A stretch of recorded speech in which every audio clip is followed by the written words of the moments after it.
जब शादी के लिए शेफाली का रिश्ता आया तो शेफाली के पिता ने लड़के वालों से पूछा, अगर उनकी कोई डिमांड हो तो बता दें।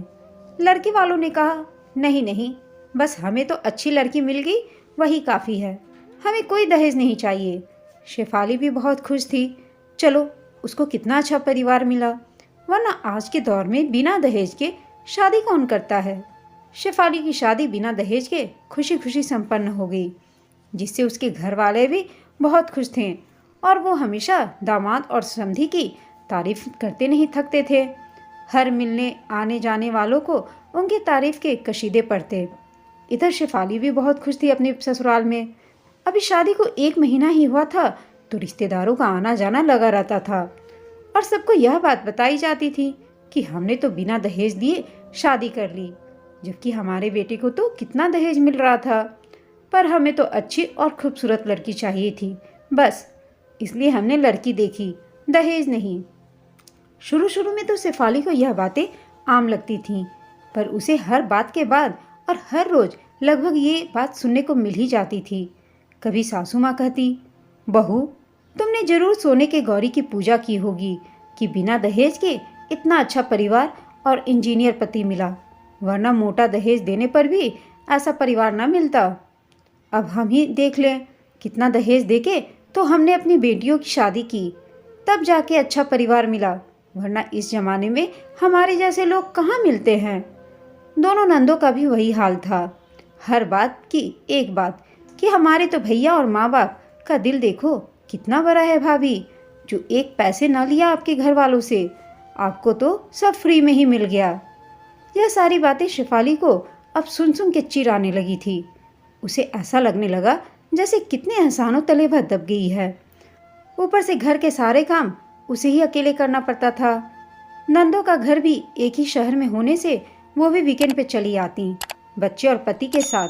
तो सबकी पसंद का खाना अलग अलग बना के खिलाते हुए उसका पूरा दिन निकल जाता।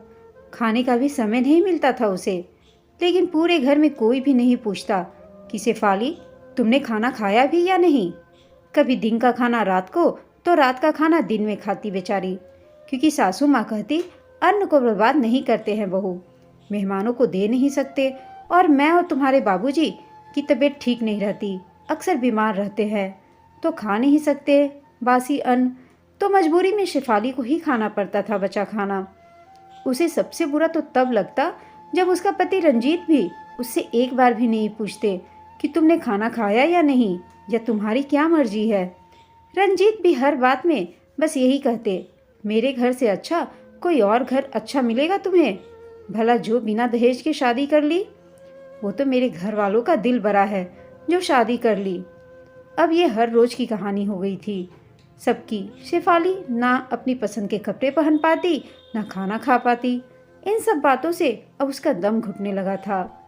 अचानक एक दिन सासू माँ ने कहा, बहू, कल घर में हमारे दोनों समधी का पूरा परिवार खाने पे आने वाला है, तो तुम सब उनकी पसंद का व्यंजन ही बनाना। शेफाली ने कहा, ठीक है माँ जी। शेफाली ने दिन भर मेहनत करके सबकी पसंद के खाने बनाए। सारे रिश्तेदार खाने की तारीफ किए नहीं थक रहे थे, और इधर शेफाली के घर वाले अपनी ही तारीफ कर रहे थे कि हमने तो बिना दहेज के शादी की, इसलिए इतनी अच्छी बहू आई।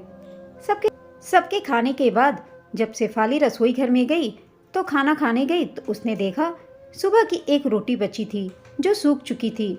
उसने वो रोटी कुत्ते को खाने में डाल दी और खुद सुबह का बना हुआ ताज़ा खाना खाने लगी। इतने में सासू माँ आकर बोली, ये क्या बहू, तुमने रोटी कुत्ते को क्यों दे दी? खुद खा लेती तो क्या हो जाता, इतना अन्न बर्बाद क्यों किया तुमने?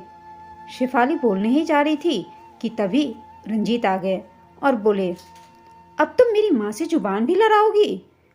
शेफाली ने कहा, पर रंजीत, मैंने तो अभी कुछ नहीं बोला माँ जी को। क्या अभी भी कुछ बाकी रह गया है बोलने को? रंजीत ने कहा।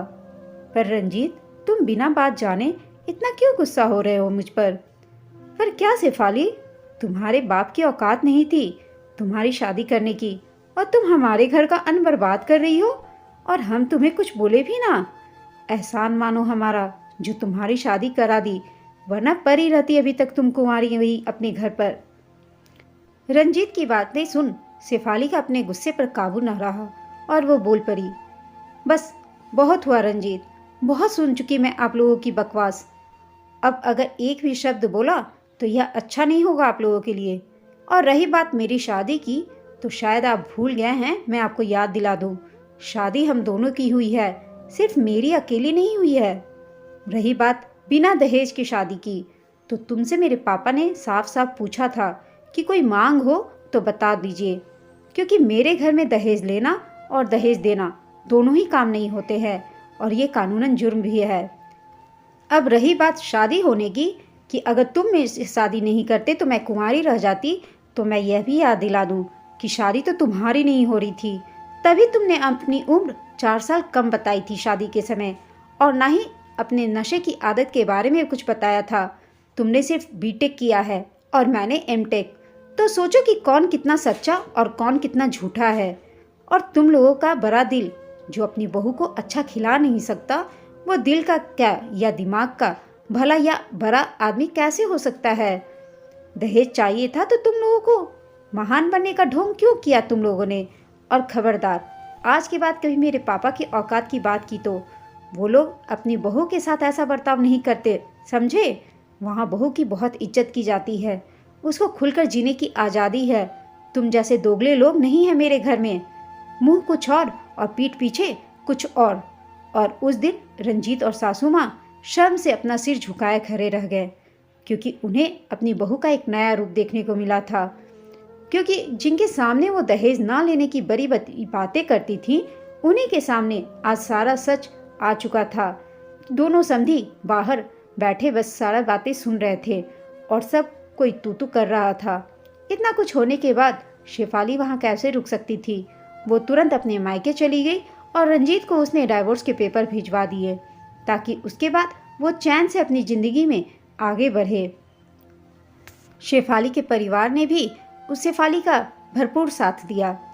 दोस्तों, यह एक काल्पनिक कहानी है, पर आए दिन समाज में दहेज के नाम पर हर लड़की और उसके परिवार को इसका सामना करना ही पड़ता है, जिसे हम सबको मिलकर ख़त्म करना चाहिए।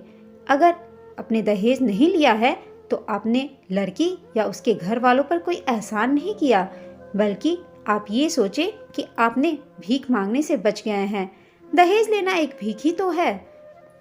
आपको यह कहानी कैसी लगी कमेंट करके बताइएगा। साथ ही कहानी अच्छी लगी हो तो इसे लाइक, शेयर और प्लीज़ चैनल को सब्सक्राइब अवश्य कर दीजिएगा। कहानी सुनने के लिए आप सबका धन्यवाद।